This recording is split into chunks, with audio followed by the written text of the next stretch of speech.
Muy buenas noches, ¿cómo están? Bienvenidos. ¿Cómo están? Buenas noches. Bienvenidos. Hoy les damos la bienvenida a nuestra sesión del día de hoy. ¿Sí? Mi nombre es Ivonne Álvarez. Hoy día les damos la sesión a esta sesión del día de hoy, mis emociones detrás del cáncer. Hoy vamos a hablar de un tema bastante importante, un tema que tiene que ver mucho con qué tipo de reacciones enfrentamos durante este proceso, qué tipo de situaciones son las que enfrentamos durante un proceso como el cáncer. Desde el momento del diagnóstico, la persona, el cerezo, de paciente con cáncer, conocido para nosotros como el cerezo, enfrenta una serie de reacciones y emociones que lo invitan en muchos de los momentos a paralizarse, estancarse, con una profunda tristeza. También hay reacciones como el enojo, situaciones a las que llamamos depresión. Hoy también vamos a hablar de por qué, cuándo es una tristeza, cuándo denominar la depresión, en qué cuadro de la depresión podría estarse enfocando y cómo tratarlo. Para ello, el día de hoy tenemos a nuestra invitada desde Panamá, la doctora Susan Phillips, quien nos acompaña. Ella es terapeuta cognitivo-conductual, especialista en psico-oncología y cuidados paliativos. Su trayectoria laboral, ella actualmente está en el Instituto Oncológico Nacional de Panamá. Ella trabaja con pacientes familia directamente en todo lo que es el soporte, no solamente en el tema de la salud mental, sino también en el soporte médico de lo que corresponde en general con ella, ¿no? Entonces, hoy día vamos a conversar un poco más a fondo. Los invitamos a todos, siempre, a realizar sus preguntas. En la medida de lo posible vamos a irlas respondiendo en línea. Bienvenida, Susan. Bienvenida, aquí desde el Jardín de los Cerezos. Buenas noches Ivonne, buenas noches a todos los que están participando en la noche de hoy. Bueno, para mí siempre un placer poder compartir estos espacios, que son espacios de docencia, son espacios de psicoorientación que nos ayudan mucho para poder crecer, para poder tener herramientas, para poder tener estrategias más saludables, poder vencer entonces o atravesar una situación difícil, ¿verdad? Entonces, sí, el día de hoy, pues, esto se ha escogido el tema de las emociones que tenemos frente al cáncer y de eso queremos hablar un poquito. Vamos a tener este conversatorio y ojalá pues que se sientan motivados a preguntarnos para ir entonces aclarando algunas dudas. Bueno, en la presentación de hoy he colocado algunas filminas de ejemplo para ir ilustrando un poco. Sin embargo, espero que sea un poco dinámico la conversación, podemos interrumpir y con mucho gusto vamos ampliando si aparece alguna duda. ¿Vale? ¿Estamos de Excelente. acuerdo? ¿Sí? Adelante, Susan, claro que sí. Perfecto. Bueno, voy a ir a abrirme la presentación, voy a intentar aquí, ustedes me dicen si es posible verla. Sí, claro que sí, ya se está viendo. Sí, ok, vamos para allá.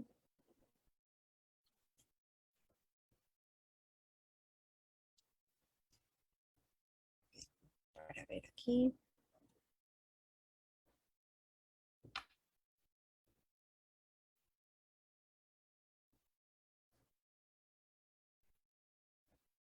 Bueno, ahí creo que ya se comparte la pantalla, ¿verdad? Así es, Vamos a explorar excelente. este tema de las emociones que podemos tener detrás esto de la patología oncológica y el objetivo pues esta noche es pues brindar información sobre los aspectos emocionales en el cáncer. Un solo objetivo la noche de hoy. Entonces, bueno, sí es un espacio de psicoorientación de la enfermedad oncológica y como sabemos, el ser humano es un ser integral. Nosotros tenemos varias dimensiones. No solamente tenemos la dimensión física, no solamente es nuestro cuerpo, ¿verdad? Y tenemos que buscar el espacio de poder atender las otras dimensiones que componen a nuestro ser. Así como la dimensión espiritual, también tenemos la dimensión social y también está la dimensión psicológica, que es la que nos atañe la noche de hoy. Entonces, hoy vamos a cuidar y atender esta dimensión que forma parte de las muchas que tiene el ser humano, ¿verdad? Entonces, este tema es importante. ¿Por qué es importante? Porque en la medida que nos conozcamos, podemos hacer frente de manera más saludable a las situaciones adversas que nos pasan en la vida. Y sí, enfermar de cáncer es una situación adversa, es una situación de crisis para el ser humano, ¿verdad? Entonces, es muy importante que conozcamos toda la esfera psicológica, no solamente la física, no solamente la social, no solamente la espiritual, sino que también la psicológica.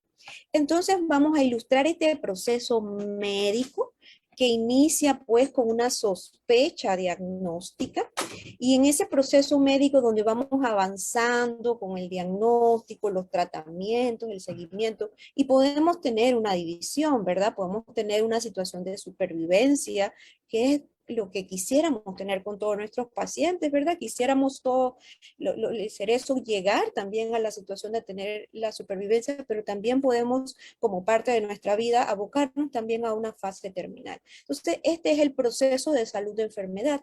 Entonces, este proceso médico, Ivonne, mira, va acompañado también de un proceso psíquico, que no podemos deslindar, nosotros no nos podemos separar de ese proceso psíquico, ¿sí? Y que con la sospecha, cuando comenzamos a pensar, bueno, ¿qué será lo que tengo? Esto ya ahí comienza a haber un grado de preocupación y hay una disrupción psíquica cuando nos enfrentamos a un tema de diagnóstico oncológico. Entonces, vemos que cuando tenemos la sospecha nos preocupamos mucho, tenemos angustia, no sabemos qué va a pasar. Y cuando nos hacen un diagnóstico, tenemos un choque. Allí entonces tenemos una negación parcial inicial que va a actuar como un amortiguador porque nuestra mente no está tan preparada para asumir esa situación de manera inmediata. Entonces la mente hace un alto para poder asimilar lo que pasa. Y es un momento donde la persona se cuestiona, ¿sí? ¿Cómo me puede estar pasando esto? ¿Será que no lo tengo? ¿Será que busco una segunda opinión? Entonces hay como un periodo como que no lo creo, incredulidad, no lo creo. Entonces, luego después de allí puedo sentir ansiedad, puedo sentir tristeza y también puedo sentirme enojada. Es un periodo de choque en el que la persona experimenta como una sensación de no sentirse ella misma, que es como un impacto fuerte cuando uno recibe la noticia del diagnóstico, ¿verdad, los cerezos? Entonces, luego, ¿qué pasa? Viene entonces esta situación de informarnos de tratamientos, de informarnos de procedimientos y comienza a haber en el proceso psíquico una crisis, porque comienza a haber un distrés. Y entonces comenzamos a sentir emociones como el miedo, porque tengo miedo a tratamientos, qué efectos me van a provocar en mi cuerpo, qué cambios va a tener mi cuerpo, incertidumbre si voy a poder estar bien o no.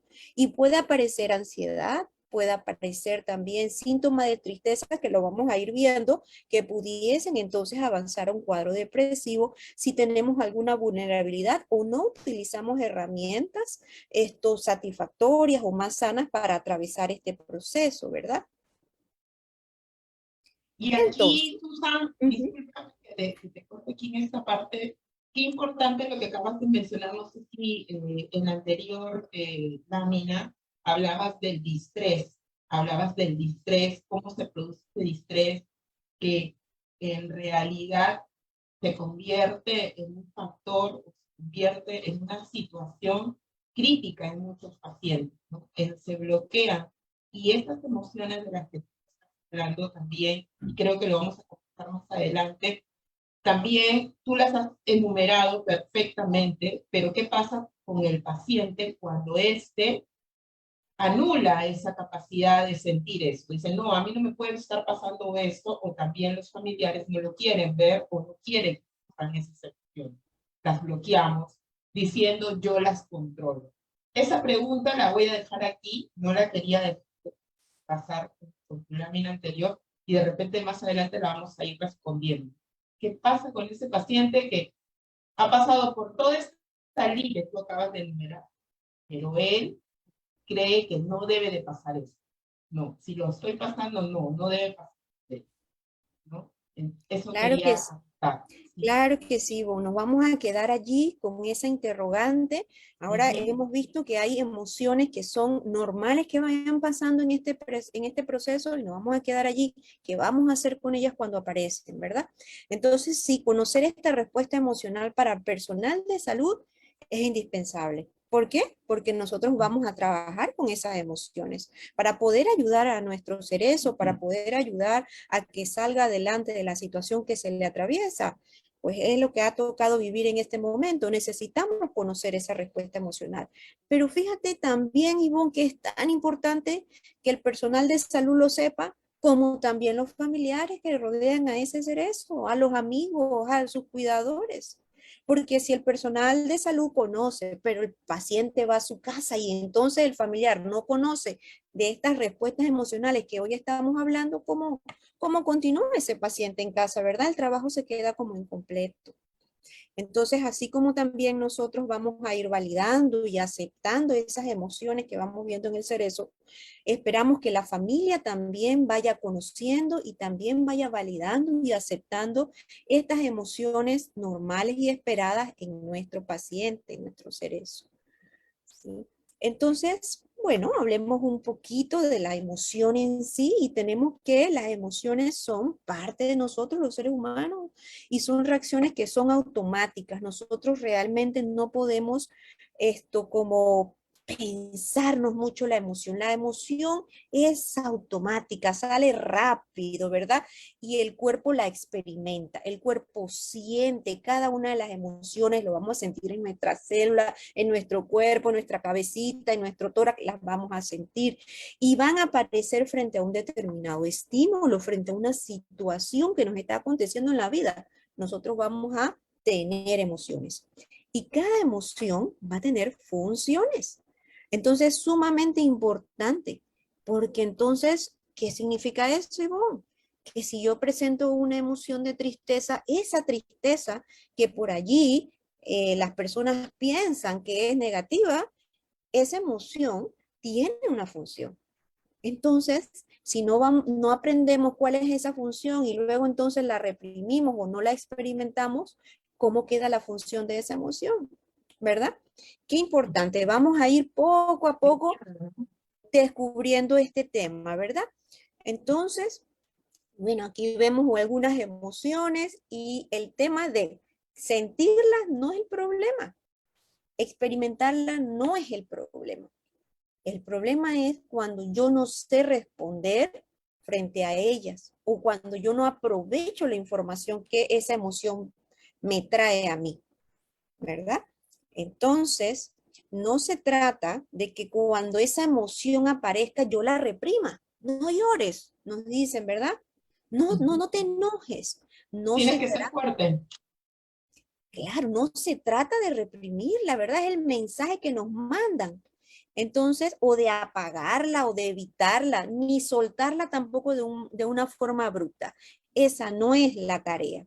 La tarea es reconocerla, poder entender qué significa esa emoción para nosotros, para entonces luego trabajar en poder soltarla adecuadamente. Entonces, mira, para poder entonces entender lo que nos pasa, hay que identificarla.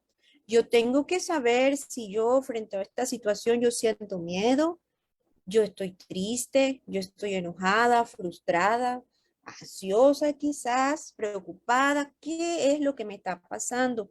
Una vez entonces que yo le he puesto nombre a esa emoción, entonces yo voy a poder gestionar mi emocionalidad, ¿verdad? Muy bien.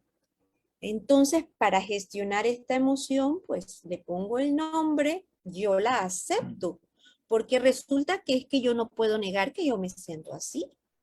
Es que si yo me siento triste y no lo acepto, yo no voy a tener un buen proceso psíquico. Yo tengo para tener salud mental, tengo que aceptar la emoción. Yo tengo que aceptar que hoy me siento triste, hoy me siento enojada, hoy me siento frustrada. Tengo que aceptarlo y identificar qué me está causando esta emoción, qué me está poniendo triste.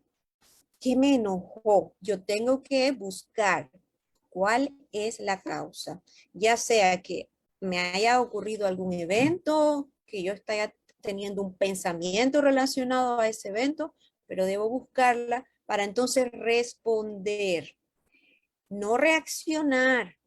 Porque si yo me enojo, identifico que tengo un conflicto, por ejemplo, por allí con algún compañero y yo reacciono, entonces si yo estoy enojada, por ahí voy y golpeo al compañero, ¿verdad? Entonces se trata es de responder, a ver, compañero, estoy yo enojada por esta situación, ¿verdad?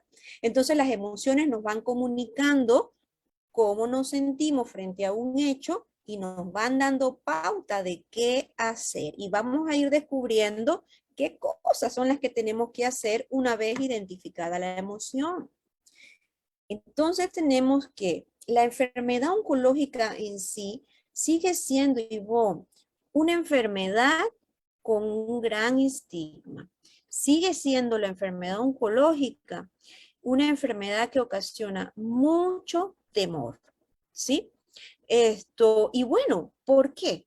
Porque antes no había tantos tratamientos, antes la sobrevida no era como la que es ahora. Antes el paciente, al ser diagnosticado, fallecía. Entonces ese miedo de aquellos tiempos todavía sigue tocándonos, aunque ahora ya no es igual.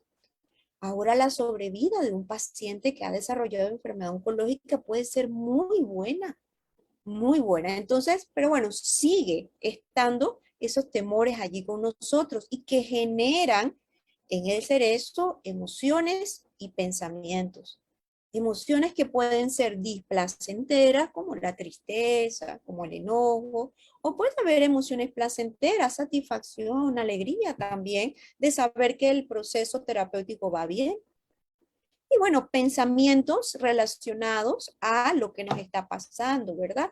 Pero el día de hoy nos vamos a concentrar más en las emociones que en nuestros pensamientos, ¿sí? Full emoción hoy.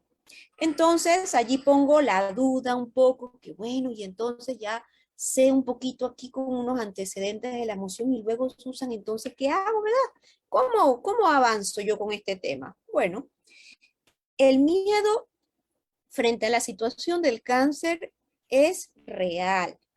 ¿Por qué? Porque es una amenaza a nuestra supervivencia. La persona siente mucho miedo e incertidumbre de qué va a pasar con su vida, de cuáles van a ser los efectos secundarios de esos tratamientos o de la misma enfermedad en sí. Si su rol frente a su familia o la sociedad va a cambiar, su posición que ubicaba, si sus metas, sus proyectos, sus sueños más anhelados los va a poder concretar o no. Entonces, todos esos pensamientos, pues que vienen, esa incertidumbre, esto se va a ir traduciendo en esos miedos. Lo ideal es que nosotros podamos conversar con ese cerezo y que él pueda expresarnos cuáles son sus miedos, no callarlos, a hablarlos, ponerlos en palabra, ¿sí? Traducirlos de alguna manera. Y si por palabras no puedo, dibujarlos, escribirlos y ya vamos conociendo o vamos teniendo otras herramientas de expresar estas emociones. Coloco el miedo porque es una de las emociones que aparece casi siempre en la enfermedad oncológica y que generalmente los familiares y bueno, también personal de salud le pide al cerezo que reprima, no tengas miedo, pero es imposible no tener miedo porque es una emoción, una reacción automática frente a una situación que para mi vida es amenazante, ¿sí? Y que es muy individual para cada persona. Porque yo no tenga miedo no significa que Ivonne no va a tener miedo, ¿verdad? O si vos no le tiene miedo a algo, no significa que yo no le pueda tener miedo. La experiencia de cada una nos dictamina también cómo vamos sintiendo cada una de esas emociones. Entonces, se Entonces, siente miedo, ¿no? claro, De algún claro. grado, uno más, un poquito más intenso, pero el miedo Algunos, está. algunos van a tener un grado de miedo más alto que quizás lo pueda paralizar. ¿verdad? Otros van a tener un miedo adaptativo, que es lo que queremos que se tenga, que es una emoción que nos dice protección, protegernos cuando tenemos miedo, ¿sí? Tengo miedo a que mi vida corra peligro, entonces me protejo. Con la enfermedad oncológica, cuando sentimos miedo al tema de la muerte, entonces preguntamos al doctor qué puedo hacer para controlar la enfermedad. Ese miedo es funcional, ese miedo es adaptativo. Acudo a mis sesiones de tratamiento porque yo quiero mejorar, yo tengo miedo a perder mi salud o tener una recaída, ¿verdad? Entonces ese miedo en esa proporción saludable nos ayuda a cuidarnos y esa es la función del miedo. Entonces también podemos tener enojo, ira. ¿Cuándo nos va a pasar? Cuando sentimos que nuestro derecho, cuando sentimos que algo nos está de alguna manera atacando. Entonces, cuando nos enojamos, nos defendemos de algo que seguramente nos está afectando, ¿verdad? Entonces, no se enoje. El enojo no está mal. Lo que podría estar mal es qué hacemos cuando sentimos el enojo. ¿Sí? Que fue el ejemplo que puse anteriormente. Y la idea es que podamos nosotros responder, no reaccionar y explicar cuál es la situación que nos ha molestado para poder resolverla. La tristeza. Y vamos ahora a hablar un poco más de la tristeza, pero ¿cuántas veces no nos pasa que escuchamos al familiar decir, no, pero que yo quiero que no esté triste? ¿Verdad? ¿Cuántas veces? Y ante una situación de duelo, porque enfermar, los que me escuchan, enfermar, perder la salud es un duelo, es un duelo. Entonces, cuando nosotros tenemos un duelo, tenemos una pérdida. Y en el caso de enfermar, pues perdemos nuestra salud. Entonces, cuando nosotros tenemos un duelo y nosotros no experimentamos la tristeza, ese proceso, porque se va por una serie de etapas o de fases para superar esa pérdida, si yo quito la tristeza, no voy a llevar ese proceso sano. Yo necesito experimentar la tristeza para poder llevar un duelo de manera saludable. La tristeza me permite encontrarme conmigo misma, me permite de alguna manera aislarme, reflexionar y atravesar esa pérdida. Seguramente voy a tener dolor, sí, porque el duelo duele. Perder algo duele y se necesita experimentar para poder sobreponerse. Entonces, cuando los familiares transmitan, no estés triste o no llores, entendamos quizás el día de hoy que esto no es tan sano. Si la persona está triste, la manifestación de esa tristeza son las lágrimas, es el llanto. Y no puede estar feliz en una situación de crisis. Eso no sería consono, estar alegre cuando pasa algo difícil. Entonces también tenemos que ser congruentes con los eventos que nos pasan y lo que sentimos. Entonces, si mi familiar me pide que yo esté tranquila o alegre frente a una situación que es difícil, me están pidiendo que sea incongruente. Y eso me va a causar problemas, bueno, no quiero decir psicológicos per se, pero sí en los temas adaptativos que serían normales. Va a haber una traslocación allí y tarde que o temprano eso me va a pasar una factura. Entonces, si veo a mi familiar con tristeza y ganas de llorar, pues validar, entenderlo y dejarlo que exprese esa emoción, ¿verdad? Bien. Entonces, sí, la expresión emocional hoy debemos recordar que es, número uno, necesaria. Es, señores, saludable y es esperada frente a una situación que está atravesando el ser humano. ¿Sí? Hoy nos debemos llevar eso. Entonces, vamos a buscar algunas herramientas para cuando vamos experimentando todas estas emociones. Y aquí pongo algunas, hay muchas más, pero hoy vamos a dejar estas. Cuando yo siento angustia, y ahí lo pongo un poquito como un ancla, yo necesito amarrarme. Porque cuando tenemos angustia o cuando tenemos ansiedad, significa que nosotros estamos adelantándonos a hechos que todavía no han pasado y que no sabemos si van a pasar. Entonces, una herramienta muy buena cuando usted se sienta muy angustiado o muy ansioso es anclarse, vivir ese momento presente. Bueno, Susan, ¿y cómo hago? Porque mi mente va a millón. Bueno, busque conversar con alguien, un ser querido, una persona de confianza. Busque una actividad que le genere paz y le permita centrar su atención en este momento. Algunos de mis pacientes generalmente les pido que pinten una mandala, que escriban un poema y que lleven esa mente a ese momento, a esa situación que están haciendo y generalmente tienden un poco a ir bajando esa angustia. Si usted sintiese frustración, inquietud, entonces necesita canales de expresión. Y bueno, esta figura aquí, la persona está con un megáfono, como, pero es hablar con alguien, es escribir, es cantar, es buscar una manera de expresar lo que usted siente. También por allí tengo pacientes que pintan, hacen dibujos de cómo ellos se están sintiendo y hacen unos lienzos muy hermosos. Y bueno, si usted sintiera tristeza, busque un refugio.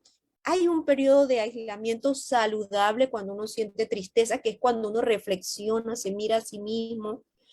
Busque leer un libro, escuchar una música tranquila, buscar un ambiente que usted sienta que es un lugar seguro para poder experimentar y reflexionar en esa tristeza, ¿sí?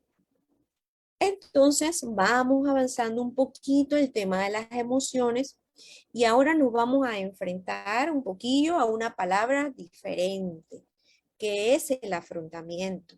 Entonces ya sabemos que el cáncer, pues hay un tema de estrés aquí, o hay factores de estrés que va a obligar a la persona a tener una respuesta en varias dimensiones, ¿sí? Entonces hablamos de las emocionales, hablamos de cómo vamos a ir gestionando cada una de ellas y vamos a ver que entonces el individuo frente a una situación difícil va a tener algo que se llama afrontamiento. Y el afrontamiento es esa capacidad cognitiva y también de actividades que hace para hacer frente a una situación por la cual atraviesa. Y ahí pongo una persona con un paraguas, porque el afrontamiento es como ese paraguas que estamos utilizando para protegernos de la lluvia o de algún cambio climático, o si hace mucho sol, por ejemplo. Esas estrategias de afrontamiento es como cuando yo abro un paraguas para protegerme de los cambios del ambiente que estén ocurriendo. Entonces, cuando yo afronto una situación, yo puedo tener un afrontamiento saludable o un afrontamiento que quizás no sea tan saludable. La idea es que tengamos saludables y generalmente la mayoría, bueno, un poquito más de la mitad, no la mayoría, pero un 53% de los pacientes suelen adaptarse sin algún inconveniente. Hay un porcentaje que no llega a la mitad, pero es un porcentaje importante que por allí entonces me puede desarrollar un trastorno adaptativo. No desarrolla una depresión ni ansiedad per se, no. Puede desarrollar sintomatología parecida, sin embargo, los síntomas son menores a una depresión y están en marco de la situación aguda que atraviesan, ¿verdad? Esos son los trastornos adaptativos, porque la Aquí, persona se Susan, está... Ajá. sí, disculpa, Susan, aquí podrías, por favor, ahondar con algunos ejemplos para que nuestra audiencia pueda comprender con mayor detalle a manera de síntomas o de comportamientos, cómo identificar ese trastorno adaptativo. De hecho, esto se da en consulta, el médico lo va a declarar, pero también es importante que el familiar, el cuidador, esté consciente de qué puede estar pasando, ¿no? Y no que todo es depresión. De repente, Claro que algún sí, ejemplo, ¿sí? Por favor. claro que sí. Claro que sí. En los trastornos, como la palabra lo dice, adaptativos van a aparecer mientras que la persona se está adaptando a una situación nueva de salud. ¿verdad? Entonces, los trastornos adaptativos pueden cursar con síntomas parecidos a una depresión leve. La persona puede tener un ánimo decaído, la persona puede tener problemas para dormir, la persona puede tener falta de apetito. Sin embargo, no llegan a cumplir criterios para una depresión. ¿Cómo es eso? Bueno, es que los síntomas de una depresión tienden a ser más graves. Y los síntomas depresivos del trastorno adaptativo generalmente son más leves y la persona, a pesar de que los tiene en el trastorno adaptativo, logra funcionar, funciona. Tiene poco ánimo, sin embargo, hace sus actividades, ¿verdad? Tiene algunos problemas para dormir, pero logra dormir algunas noches. Por ahí algunos pacientes tenemos que colocar alguna medicación, pero generalmente son más leves que un trastorno depresivo o ansioso per se. Y están conectados con la situación aguda que están atravesando, ¿verdad? Aparecen justo cuando aparece el diagnóstico, aparece justo cuando van a pasar por la quimioterapia o algún proceso quirúrgico y tienden a remitir. Y muchas veces pueden remitir sin tratamiento farmacológico, a veces con el apoyo terapéutico del psicólogo pueden remitir, ¿verdad? Ujú. Entonces, la mayoría de los pacientes que desarrollan estos síntomas o estos trastornos se encuentran en el rango de los trastornos adaptativos. Luego hay un porcentaje de pacientes que sí me pueden avanzar a una depresión, que vamos a ver ahora un poquito más los síntomas más adelante. Sin embargo, dense cuenta que no es la mayoría es un trastorno esto, con síntomas mucho más leves, que no necesariamente va a requerir medicación, que puede cursar con insomnio, pueden haber algo de ansiedad también, cuando los síntomas son mayormente ansiosos, puede también cursar con algo de pérdida del apetito, sin embargo, la funcionabilidad no es que está tan afectado como un cuadro depresivo per se. Y quería también mencionar, hay un porcentaje, un 8% de pacientes que pueden desarrollar algún trastorno neuropsiquiátrico relacionado a la enfermedad, como por ejemplo que tenga metástasis al sistema nervioso central o por los tratamientos. Y eso es importante saber porque a veces tenemos la idea que es solamente el tema emocional, que se enfermó de cáncer y eso lo llevó a la depresión. Y no, también hay patología que es orgánica per se. También hay medicamentos que pueden ocasionar que un paciente tenga manifestaciones neuropsiquiátricas y hay que estar pendiente de esto, ¿verdad? Y bueno, hay un porcentaje de pacientes que previamente a la enfermedad oncológica tenían alguna situación de algún trastorno y esto es interesante, Ivonne, porque los estudios todavía no son concluyentes, pero sí hay estudios que nos hablan de que hay alguna predisposición a desarrollar algunas enfermedades, pues dependiendo de cómo es de tus rasgos de personalidad o si has estado con un cuadro ¿Qué depresivo, tipo qué tipo A, B o C, qué tipo de tal cual, personalidad tal tiene? cual. Ujú, Esas dentro de los... investigaciones, sí, esas Ujú. investigaciones son muy interesantes, todavía no tienen datos contundentes que podamos decir como que esto ya la evidencia, pero es un campo muy interesante de estudio y fíjate que con los temas depresivos previos a la enfermedad oncológica es muy interesante hablar del tema de la cascada inflamatoria, porque estamos hablando de pacientes que probablemente con la depresión o con cuadros de ansiedad muy importantes, están con niveles muy elevados de cortisol. Estamos hablando que hay una respuesta de nuestro cuerpo inflamatoria que pudiese en algún futuro, todavía no sabemos, todavía ciencia cierta, que estén relacionados con algunas patologías. Entonces, es un campo de estudio muy interesante, muy interesante.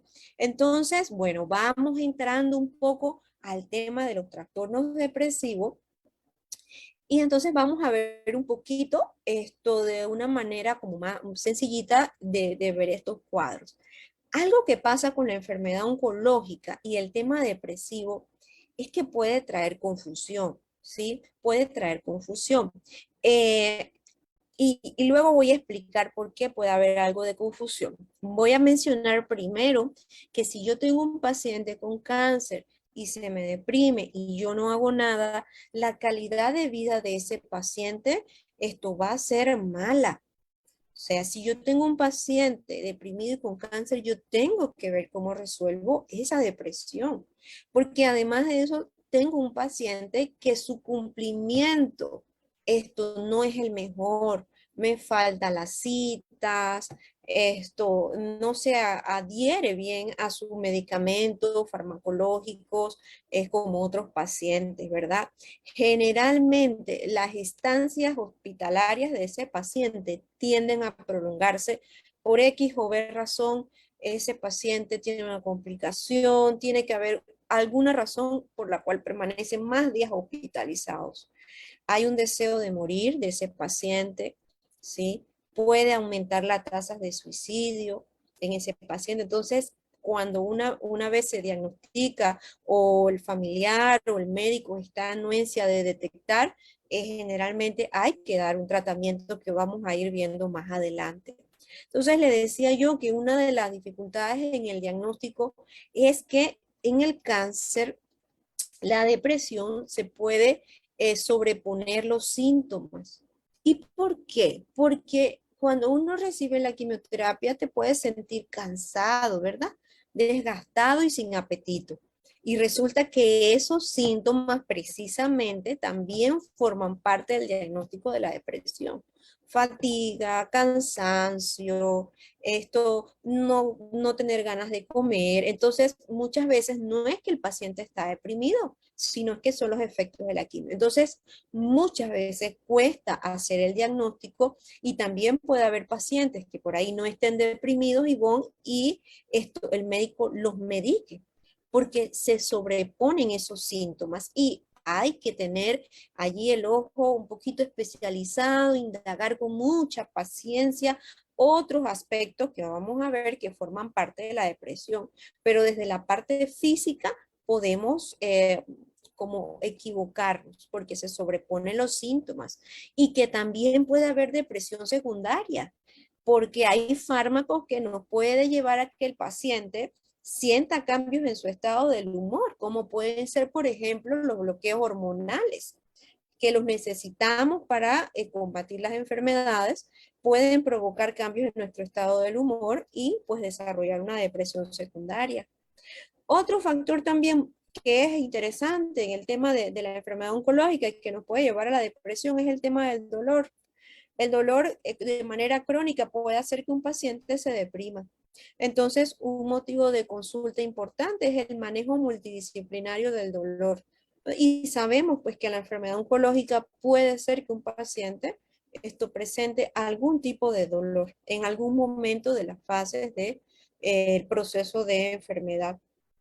Y también va a depender de su umbral, ¿no? Del umbral de dolor que tenga cada paciente, que no todos son iguales. Su No todos tolerancia son al dolor. así Exactamente. mismo es, Ivonne. Y si un paciente está deprimido, o tenemos una persona deprimida, probablemente su umbral del dolor se va a afectar.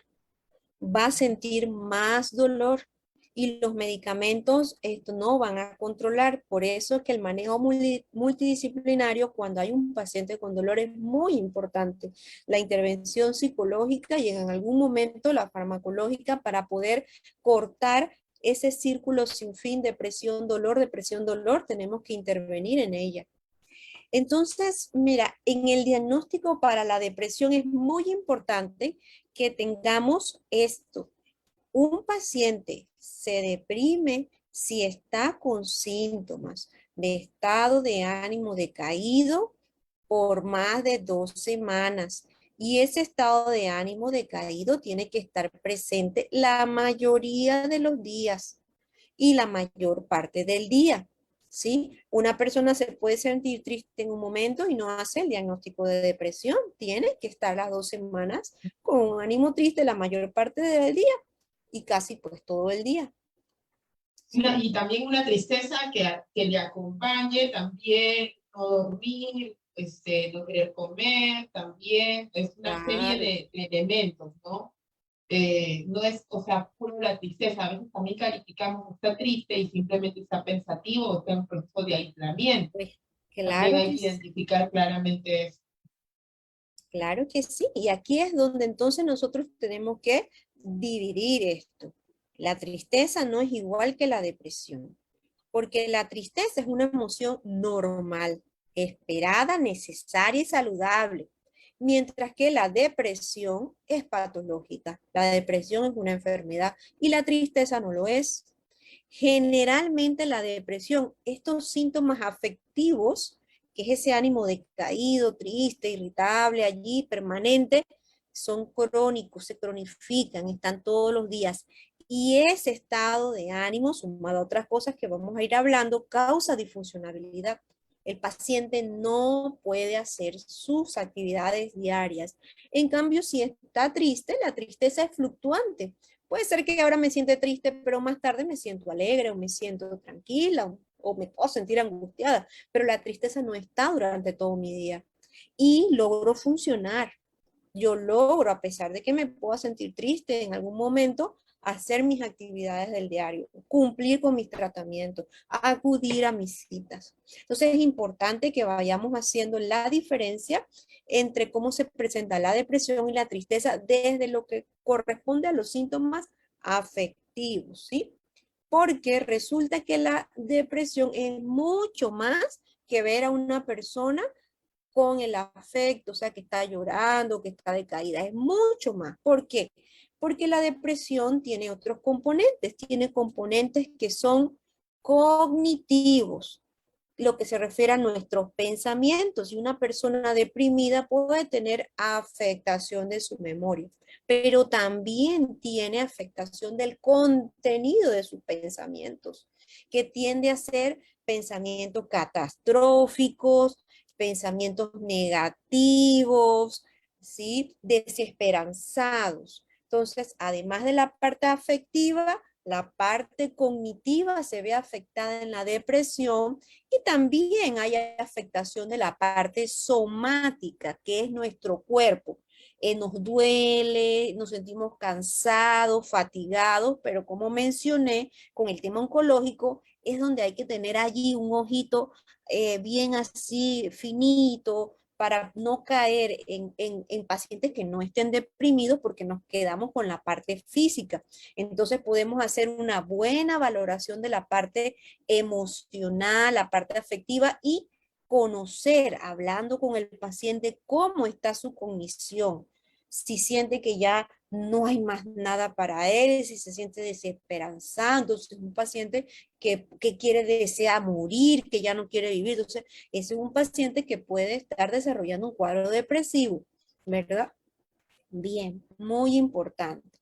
Entonces, bueno, esto es para informar también de otras patologías. Hablamos de las orgánicas por alguna situación al sistema nervioso central, pero también hay estados confusionales, esto, que son parte de nuestro manejo.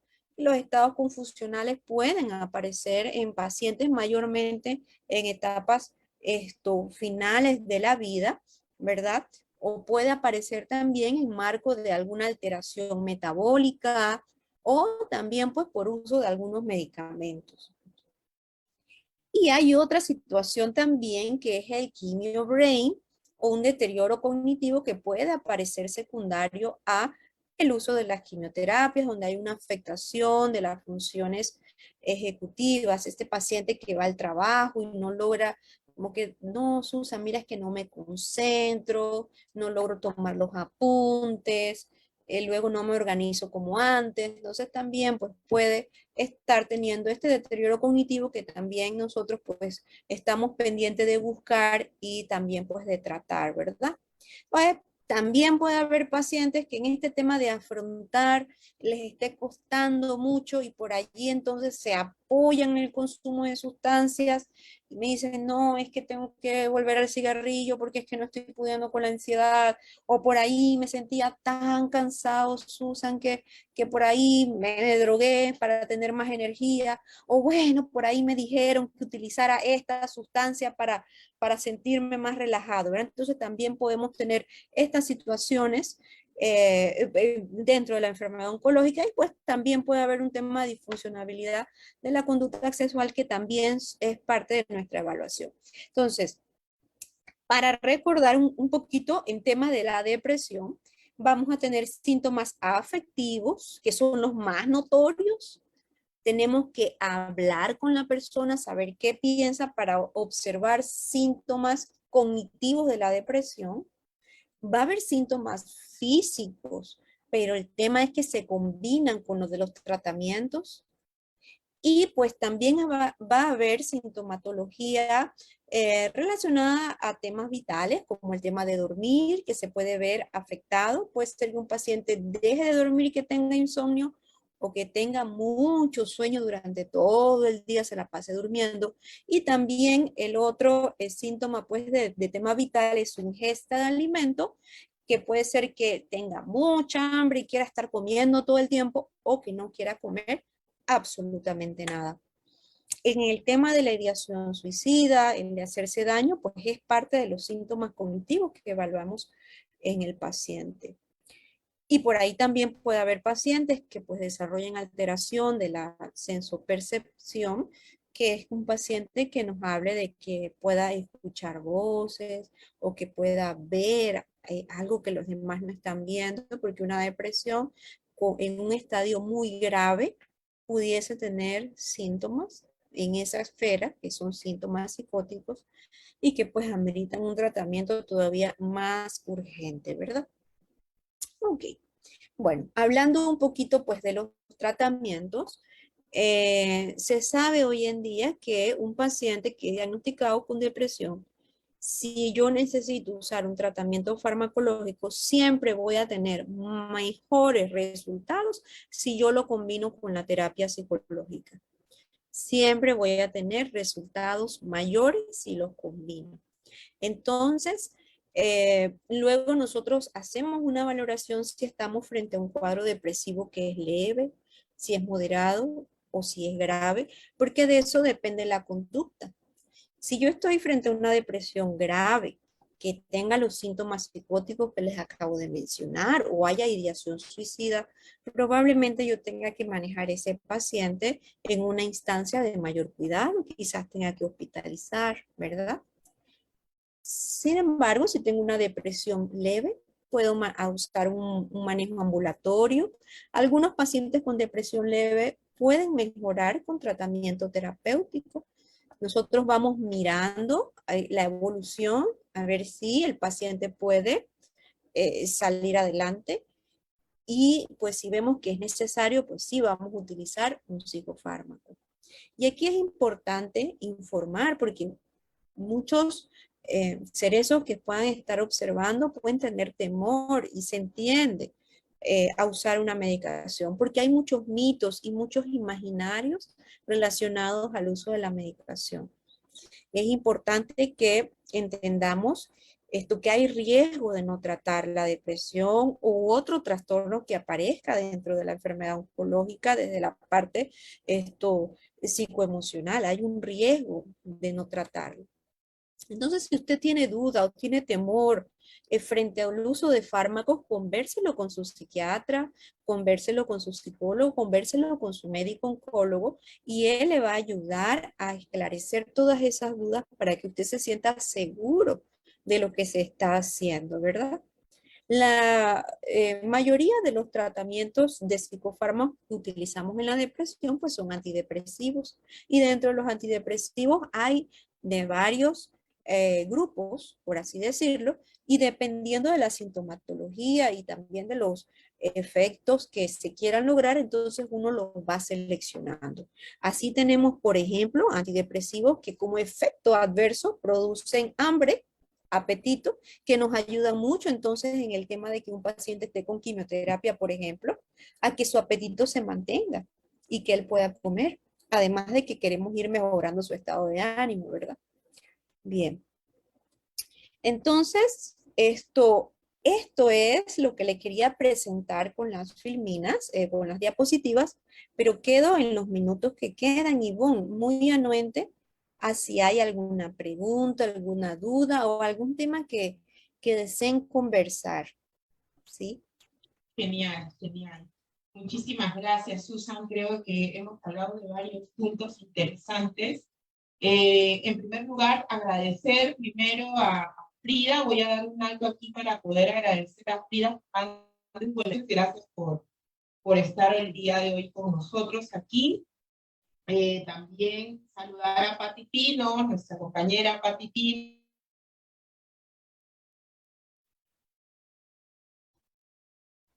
Gracias de Ecuador, nos está Cecilia Carguamina también, que también Celia Carguamina, que nos está saludando. Gracias desde Perú, Miriam Limper, gracias, buenas noches también, gracias por estarnos acompañando. Y hoy día hemos hablado de un tema muy importante, y por qué traer este tema, ¿no? Que lo que tú has traído en mención el día de hoy es clave. Las personas esconden o muchas veces huyen de estas emociones que son tan importantes. De hecho, en la consulta uno lo identifica este proceso de la adherencia. La adherencia, nos están escuchando también, lo ha conversado hoy día Susan, quiere decir que el paciente continúe con su tratamiento. Uno de los trabajos de todos los profesionales que intervenimos en el proceso oncológico es lograr que el cerebro cumpla con, o sea, logre la adherencia al tratamiento. Quiere decir que no lo abandone, que siga, que no se caiga, ¿no? De hecho, dentro del proceso del tratamiento, muy aparte de los efectos físicos que pueda tener, este proceso emocional es crucial, como ya Susan lo ha mencionado. ¿Y por qué es importante hablar de ello? ¿No? Porque en muchos de los casos, lo que ocurre es que las personas no logran expresar lo que sienten, ¿no? Y justo hacíamos estas preguntas al inicio, ¿no? Al inicio decíamos, ¿por qué es tan importante hablar de este distrés? ¿Por qué es tan importante decir esto? ¿Por qué es tan importante expresarlo? ¿No? Y aquí sí me gustaría que volvieses de repente a retomar, porque es vital. ¿Por qué hay que recurrir a un tratamiento psiquiátrico con el psicooncólogo? ¿Por qué hay que ir? ¿Por qué no solamente basta con él? Como hablábamos en sesiones atrás con otros invitados, no solamente basta con este pensamiento positivo de que sí vas a poder, ¿no? Aquí hay un comportamiento, y un comportamiento que está influenciado por una serie de creencias, por una serie de argumentos de vida que nos han acompañado a lo largo de nuestra vida, de cómo afrontar una situación incómoda que nos produce dolor. Y si no tenemos un adecuado proceso de afrontamiento, esta adherencia se ve debilitada, se ve perjudicada, y finalmente afecta que el tratamiento se lleve a cabo con éxito. Y por último, afecta la calidad de vida del cerebro. Entonces, como cuidadores, como pacientes, ¿por qué es tan importante comprender todo esto? Entonces, me gustaría que por ahí de repente pudieras, aquí en esta parte del distrés, ¿no? Del distrés. Escuchaba, yo recuerdo en consulta, a veces escucho a algunos cerezos que cuentan y dicen, yo igual después de mi tratamiento me voy a trabajar y me pongo a trabajar porque tengo que cuidar a mis niños, porque si no hago esto, ¿quién les va a dar a mis hijos? Bueno, es una realidad, pero lo cierto es que tanto es que yo no puedo recurrir a una persona que me apoye, a recurrir a mi círculo de apoyo. ¿Qué está pasando conmigo que no puedo desempeñar? O sea, si yo no estoy, nadie lo más lo puede hacer. O sea, ¿qué tan importante es en este proceso? De repente a ti también te pasa esto en la consulta, ¿no? Constantemente. Claro que sí, sí me pasa, Ivonne, y mira, yo generalmente lo que converso con ellos es que usted está cuidando tanto su cuerpo, esto que come bien, busca mejorar su alimentación, esto busca la quimioterapia, está buscando los tratamientos. ¿Y qué pasa con la parte emocional? ¿Cómo podemos deslindar esa salud? Porque la salud no es por parte. Entonces, cuando nosotros sentimos ese distrés y no estamos dándole un tratamiento a esas emociones, nosotros nos vamos a enfermar. Entonces, yo le digo, ¿usted está buscando salud? Y el pacientito, el cerezo, me dice, sí, yo estoy buscando salud. Y yo le digo, le está buscando parcialmente, porque usted no puede encontrar salud solamente en la parte física. Hay que dar un tratamiento a la parte emocional, si no, entonces ese camino está incompleto, ¿verdad? Entonces hay que atender esa parte, no la podemos seguir dejando de lado. Y algo que pasa que yo creo también que como hay tanta angustia por familiares, por parte de amigos y personal de salud, a la expresión emocional tendemos, Ivonne, como a callarla, ¿verdad? Como que yo quiero que el paciente, A desplazarla, no verla, claro, no tenerla, no claro, como considerar. que yo quiero que el paciente esté tranquilo, mejor no abro yo esa cajita, mejor que no toco yo nada, no le doy el espacio de la expresión porque yo no sé qué voy a hacer si él llora acá. Igual también con el familiar, no, doctora, pero es que si llora yo no, yo me muero, yo si llora yo no puedo. Entonces, hay como culturalmente también un tema de que es malo y que es negativo, ¿no? Y esto obviamente afecta porque hoy debemos irnos con la idea de que todas estas emociones y la expresión emocional son es sano tenerlo, es sano, estamos buscando salud. Entonces, el reprimirla va a ir en contra de lo que es saludable. Entonces, por ahí siempre yo digo, bueno, hoy vamos a escuchar algo que quizás antes no escuchamos y que puede ser nuevo, porque ¿cómo es esto de que me están diciendo que llorar es bueno, verdad? Eso choca con lo que yo he aprendido durante toda mi vida. Entonces, allí yo les pido que tengan esa apertura hoy, que reflexionemos en este tema, porque sí es bien, bien valioso en el tema de buscar salud, que le demos un cuidado a esta parte esto psicoemocional, a esta parte afectiva, que no las dejemos de lado, porque nos enfermamos y nos enfermamos más de la parte física, Ivonne, si no atendemos en completo, de manera integral, nuestra salud. Y aquí es un punto importante, ¿no? Si no lloramos, por favor, si no lloramos, nuestro cuerpo se enferma. Lo que no llora, nuestras lágrimas, dice el dicho, ¿no? Llora nuestro cuerpo. O sea, tengamos presente, muchas veces el cáncer está, como Susan lo mencionaba, y hay muchos estudios de la psiconeuroinmunología, y bueno, ahora la psiconeuroendocrinología, ¿no? Que habla claramente que estas emociones repercuten en nuestro estado de ánimo, ¿no? De hecho, yo lo sé por experiencia propia, que el estar feliz es importante, el estar alegre, el tener un adecuado estado de ánimo nos va a ayudar para ciertos procesos, pero el llorar, el botar ese sentimiento, ese dolor, ese enojo de una manera asertiva, gestionarlo adecuadamente, nos va a permitir que el dolor no se acumule, que esa angustia no se trague, no se alimente nuestro cuerpo con esa angustia. Es como que tenemos ahí, como yo le digo en consulta a los cerezos, en mucho es como que tengo un globo ahí contenido que tarde o temprano lo sigo inflando y va a reventar en algún momento. Y ese reventar va a salir por alguna parte. Claro, Así que o si no la olla de presión, Ivonne. así es, Una como la olla olla de de presión, presión. ¿No? claro. Raíz sujeta, sujeta, sigue ardiendo y ¡pac! Revienta, ¿no? Y también hablaste de un término en una de tus láminas que me parece muy importante señalar sobre la frustración, hablaste, ¿no? Si me siento frustrado, y justo mostraba una foto de una persona gritando, hablando con el megáfono. También, señores, es importante decir, estoy enojada, me siento enojada. Y o sea, miren qué importante es decir, como yo lo digo muchas veces en consulta, puedes decirle a alguien, ¿sabes qué? Estoy molesto. No me ha gustado lo que has hecho. No me gusta lo que haces.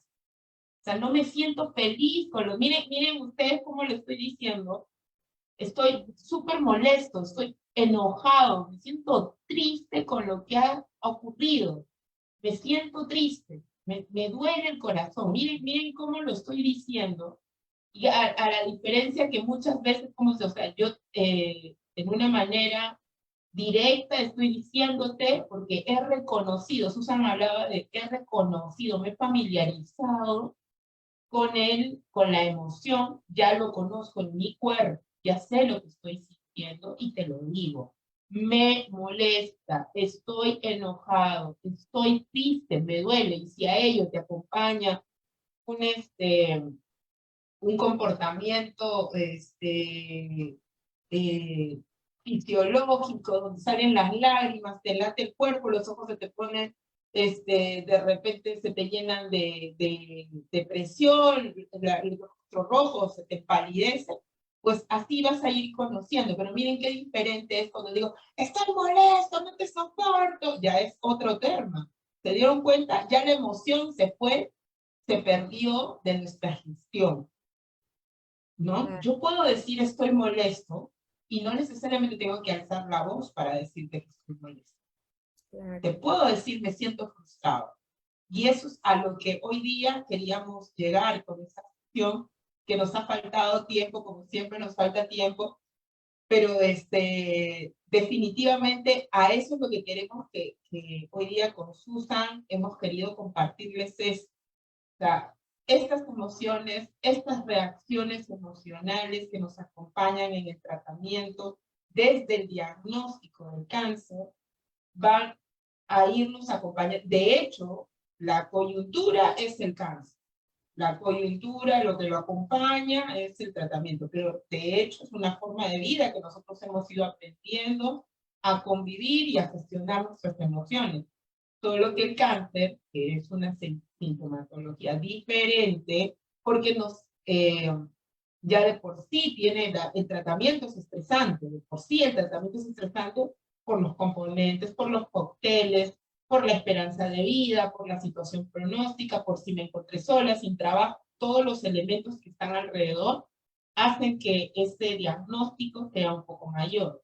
Pero de por sí es para nosotros importante tratar estas reacciones en su tiempo. Entonces, en líneas generales, como hoy día los tipos usan, hay que reconocer, hay que conocer, familiarizarnos con esta emoción y ser capaces de decirla. Y no quiere decir que yo te lo diga de manera bonita, no, no se trata de ser bonito, sino que hay que gobernar la emoción, hacerla nuestra, gestionarla y trabajarla. Nosotros, como yo siempre lo digo en consulta, convertirnos en ese caballo, ¿no? De convertirnos en ese domador de este otro salvaje que son nuestras emociones y domarlo, y no al revés, ¿no? Claro. Y no al revés. Y Bueno, Ivonne, Susan, por favor, sí, adelante. claro, Sí, Ivonne, y otra cosa que quería mencionar con el cerezo, que no tiene que ir solo. Este es un camino en que uno va aprendiendo a gestionar, a vivenciar de una manera distinta, ¿verdad? Y que no se sienta solo en ese camino, que busque ese acompañamiento terapéutico, que busque cómo conocer, si no logra identificar cómo se siente, porque para eso estamos, para hacer esa orientación, para ir ayudándolo a que pueda identificarse, para que pueda expresarlo de maneras más saludables, para que tenga más herramientas. Eso, para ahí vamos a estar, así que ese cerezo que no esté solo, que nos busque, esto, que estamos para eso, para apoyarlos y que en este proceso pues tengamos un crecimiento, ¿verdad? así es, Susan. Por eso los invitamos a comunicarse con nosotros al más 51, en el caso que estén fuera de Perú, al 982-262-731, ¿no? Comuníquense con nosotros o ceresos@engrana.pe, escríbanos y contáctenos. Tenemos un equipo multidisciplinario que trabaja precisamente de por sí el tratamiento, como yo siempre digo, yo tuve mi primera experiencia oncológica hace más de 30 años atrás con mis abuelos, ¿no? En aquel momento, yo siempre digo, en aquel momento, ¿quién iba a pensar que un psicólogo, un psiquiatra te iba a acompañar en el proceso? De hecho, era de por sí, el tratamiento era bastante invasivo. Hoy tenemos otro tipo de avances, y siempre lo digo, ¿no? Enfermarse en esta época ya es un lujo y tienes una muy buena fortuna, a pesar de las circunstancias que estamos viviendo, de lo frustrante y dolorosa que puede ser una enfermedad y con todo lo que conlleva. Esto es muy importante porque es otra circunstancia. Hoy estamos acompañados por las comunicaciones, ya podemos acceder a un internet, saber hacer yoga, hacer ejercicio, hacer muchas herramientas que antes no teníamos. Entonces, los invitamos, por favor, en casa. Si hoy día no pudieron estar o conectarse, tú que te has conectado, comparte esta sesión con más personas. Recuerda que esta sesión queda grabada en nuestra página desde el Jardín de los Cerezos, cuyo programa principal es difundir este acompañamiento psicológico multidisciplinario, donde contamos con psicólogos, nutricionistas que apoyamos y que acompañamos en este proceso de afrontamiento. Los invitamos y hoy día agradecerte por tu participación antes de tomar unos minutos más de tu tiempo. Susan, creo que en Panamá también son las 9 y 7 de la noche, ¿no? Sí. Celia Carguanina nos comenta de Perú, dice, cerezo floreciendo, perdón, como un cerezo floreciendo siempre debemos reconocer nuestras emociones, aceptarlas, dejarlas ir muchas veces. En el proceso lloré hasta sentirme aliviada y luego me levantaba y me decía, vamos adelante un día más hacia la victoria. Hoy veo el desafío con una gran lección de vida. Gracias por el tema. Gracias a ti, Celia, un abrazo para ti. Gracias por ser un cerezo en florecimiento, ya grande, floreciendo, después de este crudo invierno que estoy segura que también has vivido, y estés floreciendo. Y es eso es lo que queremos lograr, una calidad de vida. Siempre digo que el diagnóstico tiene un límite, de aquí en adelante, hasta aquí llega la ciencia, de aquí en adelante eres tú, quiere decir, eres tú y tu determinación. Muchísimas gracias, Frida. Muchísimas gracias, Susan, por habernos acompañado en esta magnífica charla. Los invitamos a todos, por favor, a continuar compartiendo estas sesiones con más personas, y recordemos, nunca sabemos si de repente nunca hemos tenido un cerezo cerca, de repente a alguien sí le puede ser útil esta información. Compártanlas al terminar esta sesión, compártanla en sus redes de contacto, por WhatsApp, por Instagram, compártanla con más personas, que más personas tengan esta oportunidad de darse este espacio para abrazar sus emociones. Muchísimas gracias por el día de hoy, gracias a todos, gracias Susan por tu valioso tiempo y será hasta otra oportunidad. Muchas gracias.